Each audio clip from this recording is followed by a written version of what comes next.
নিউজিল্যান্ডকে হারিয়ে ইন্ডিয়া হয়ে গেল চ্যাম্পিয়ন। টি-20 বিশ্বকাপ 2026-এর চ্যাম্পিয়ন ইন্ডিয়া।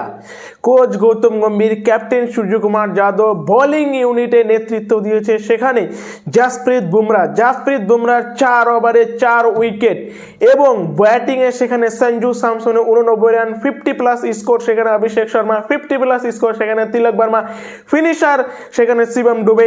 মানে পুরো ওভারঅল ইন্ডিয়ান ব্যাটিং বোলিংয়ে যেন ডমিনেন্স করলো, একেবারে রাজত্ব করলো, নিউজিল্যান্ডকে মাত্র 154-55 রানের মধ্যে অল আউট করে দিল। ইন্ডিয়া এই ম্যাচটি জিতে গেল।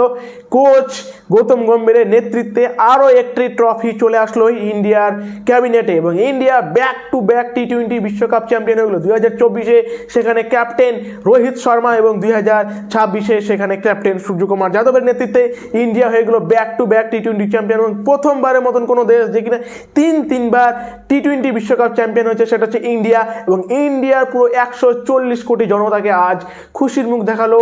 ইন্ডিয়ার পুরো 140 কোটি জনতাকে সেই নরেন্দ্র মোদী স্টেডিয়ামে, যেখানে ইন্ডিয়ার মন ভেঙেছিল, যেখানে ইন্ডিয়া পুরো 140 কোটি দর্শকদের মন ভেঙেছিল, সেখানে সেই নরেন্দ্র মোদী স্টেডিয়ামে ইন্ডিয়া এবার জিতে দেখিয়েছে এবং রাজার মতন জিতে দেখিয়েছে।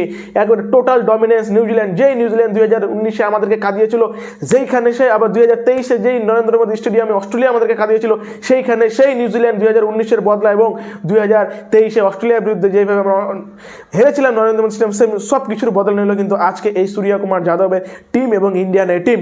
ধন্যবাদ।